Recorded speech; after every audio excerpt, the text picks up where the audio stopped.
네, 이제 날씨도 좀 따뜻해지고 봄이 오면서 야외 나들이들 많이 나가실 텐데요.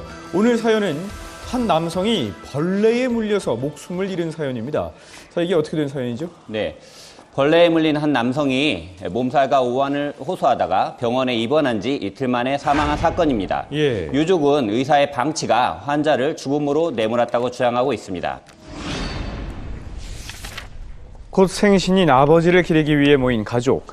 아직 풀한 폭이 없는 무덤이 아물지 않은 가족의 상처를 말해주는 것 같은데요. 무뚝뚝하고 대화도 많이 못 해보고 그냥 마지막 말이 그냥 온몸을 쑤시는 것처럼 아프다는 소리밖에 못 들어서 되게 조금. 어여쁜 두 딸을 모두 키우고 고향에 내려온 아버지. 이 과수원에서 매년 가을에 사과를 수확하는 즐거움으로 살았다는데요. 네. 아버지가 병원에 간 일도 11월 한창 사과가 무르익은 때였습니다. 감기가 뭐서 이 사람이 열도 나고 기침도 나고 온몸이 쑤신다고 그래서 제가 병원을 갔습니다. 오한, 몸살, 소화불량이었다는 얘기에 의사는 엑스레이와 초음파 등 다양한 검사를 했지만 정확한 병을 진단하지 못했답니다. 네. 별 이상이 없다고 그것도 보름치 약을 주시더라고요. 그러니까는 저는 아무 이상이 없는 줄 알았죠. 이 사람이 보름치 약을 줄 정도면 약사한 그런 거구나 해서 모셨는데 하루가 지났는데도 낫지를 않으신다는 거예요. 그래갖고 다음 날 또 갔어요, 병원을. 구토 증세까지 더해져 다시 병원을 찾은 아버지는 결국 입원을 했는데요. 부랴부랴 서울에서 내려온 딸들은 대체 무슨 병이기에 계속 고통을 호소하는지 의문이었다고 합니다. 그러니까 제가 여쭤봤어요, 간호사한테. 무슨 병이냐. 근데 급성 간염이라고 하길래 급성 간염이면 뭐냐라고 했더니 그냥 감기 기운 같은 거, 그러니까 몸살 감기인데 심한 거다. 2, 3일 그냥 푹 쉬면 낫는다라고 하셔서. 하지만 병원 측 설명과 다르게 아버지의 증상은 더욱 악화됐다고 합니다. 온몸이 벤치로 이렇게 부러뜨리는 것처럼 쪼이는 것처럼 아프다고 하셨고, 손발도 너무 많이 붓는다면서 저희한테 보여주셨고. 그러다가 갑자기 이 사람이 막 이제 몰라보는 거죠. 놀래는 거죠, 이렇게. 막 놀래니까 간호사들이 이제 의사한테 콜을 했는 것 같아요. 갑자기 황달에 횡설수설하는 모습을 보이던 아버지는 급기야 호흡 곤란까지 일으켰는데요. 그제야 정확한 병명이 진단됐다고 합니다. 그때서 이거 찌찌가무시라는 거예요. 네. 그간 호소했던 증상이 급성 간염이 아니라 바로 찌찌가무시병이었다는 거죠. 하지만 병명이 밝혀진 직후 심정지까지 일으킨 아버지는 큰 병원으로 옮겨졌지만 결국 눈을 뜨지 못했습니다. 마지막에 서울 올라가잖아요. 마지막에 원래 항상 그러신 분이 아니거든요. 되게 무뚝뚝하세요. 근데 너도 좀 더 쉬다 가지 그러느냐라고 저를 마지막에. 자, 사망 원인이 찌찌가무시병이라고 밝혀졌는데요. 뭐 이름은 들어봤습니다만 이렇게 무시무시한 병이었나요? 이게 어떤 병이죠? 간단히 말씀드리면 벌레에 물려서 생기는 병입니다. 예. 그림을 보시면 야생 들쥐에서 기생하는 털 진드기가 예.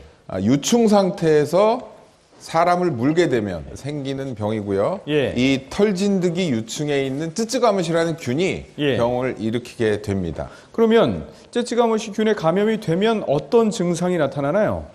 쯔쯔가무시병에 감염이 됐을 때 나타나는 증상은 굉장히 일반적입니다. 예. 몸살과 같이 열나고 머리 아프고 여기저기 근육이 아프고 조금 발진같이 뻘긋뻘긋하게 일어나고 뭐 이런 증상들이 있을 수가 있는데 예. 찌찌가무시병은 진단할 수 있는 아주 특징적인 증상이 하나가 있습니다. 뭐죠? 그림을 보시면서 말씀을 드리겠습니다.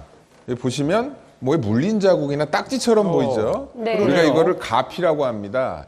유충이 사람을 물었을 때 그 자리가 이렇게 보입니다. 이게 처음에는 안 보이다가 2, 3일 정도 지나면 이런 가피를 형성하는데 제때 치료를 안 한 경우는 치사율이 30% 정도 이른다고 보고가 되지만 예. 치료하는 약이 있기 때문에 항생제가 있습니다. 그래서 그거를 적절한 시기에 투여한다면 예. 비극적인 결과는 피할 수가 있겠습니다. 예, 적절한 치료라는 게 결국 약을 먹으면 다 해결이 된다는 건데 왜 이 환자는 목숨까지 잃게 되는지 궁금합니다. 어째서 치료를 받지 못하고 죽음에 이르렀을까요? 가족들의 주장을 보시죠. 가족은 의사가 병을 너무 늦게 발견한 탓이라고 지적합니다. 입원을 하면 기본적인 입원 검사라는 게 있잖아요. 그 기본적인 입원 검사 자체를 안 하셨다는 거. 전 그게 제일 억울해요. 사실 그것만 했었어도 분명 무언가가 나왔을 거거든요. 병원을 찾은 지 나흘이나 지나서야 발견된 쯔쯔가무시병. 그것도 매우 우연히 이루어진 일이라는데요. 오셔가지고 이걸 보신 거야. 이제 옷이 이렇게 너부러져 있으니까 이 사람 막 덥다고 막 이러니까 이거 보셨는데 응급처치를 위해 풀어헤친 입원복 사이로 상처를 발견하고 나서야 병을 깨달은 거죠. 이거 찌찌가무시라는 거예요. 그때서 그래놓고는 막 간호사한테 뭐라고 하니까 간호사가 막 올라가 막 어쩌고저쩌고 하면서 뭐 약 갖다 투여를 하고 막 이러다 그때 이 사람이 나버렸어요. 가족은 의사가 진작 환자의 몸을 꼼꼼히 검사하지 않고 방치했기 때문에 환자가 사망까지 이른 것이라고 주장하는데요. 의사는 현실적으로 모든 환자의 몸을 볼 수 없는 상황에서 상처가 있다는 사실을 환자가 알려주지 않아서 병의 진단이 늦어졌다는 입장입니다.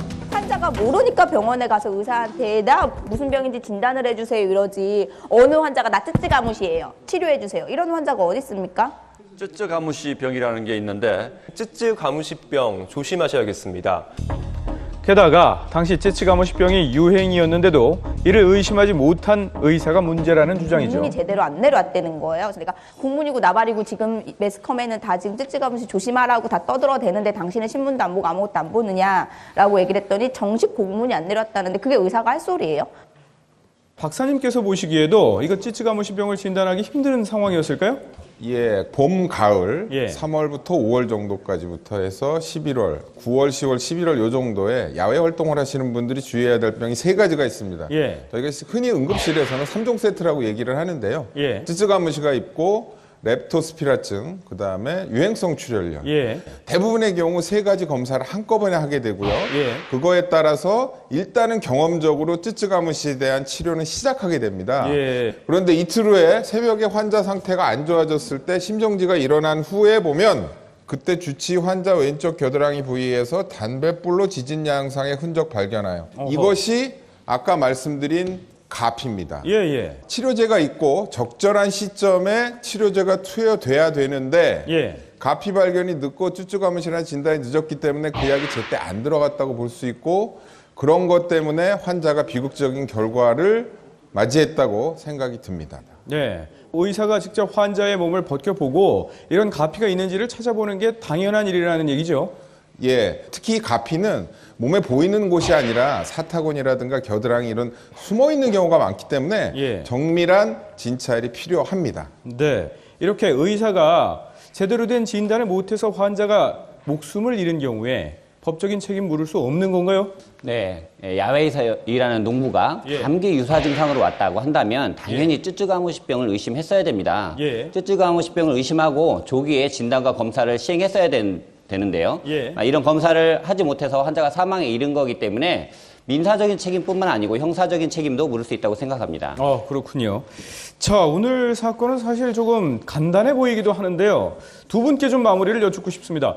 이 환자에 대해서 병원에서 주장하는 바는 환자가 먼저 자신의 몸에 있는 상처를 발견해서 병원에 알려줬어야 되는 게 아니냐 하는 논리인데요. 의사로서 어떻게 생각하십니까, 이 논리? 반대로 한번 여쭙겠습니다. 그게 옳다고 생각을 하십니까? 저는 황당한데요. 예, 저도 그렇게 느끼고 있습니다. 예. 환자에 대한 그런 통합적인 책임은 진찰하는 의사에게 있기 때문에 그런 부분들은 의사가 책임을 져야 될 부분이라고 생각을 합니다. 예. 변호사님은 이 논리가 합당하다고 생각하시나요? 저도 그런 건 아닌 것 같습니다. 병에 대해서는 의사가 잘 알고 있기 때문에 진단과 치료는 의사가 하는 것이지 환자가 하는 것은 아니라고 봅니다. 네. 저희 셋의 의견은 다 같은 것 같은데요. 여러분은 어떻게 생각하시나요? 여기서 마치겠습니다.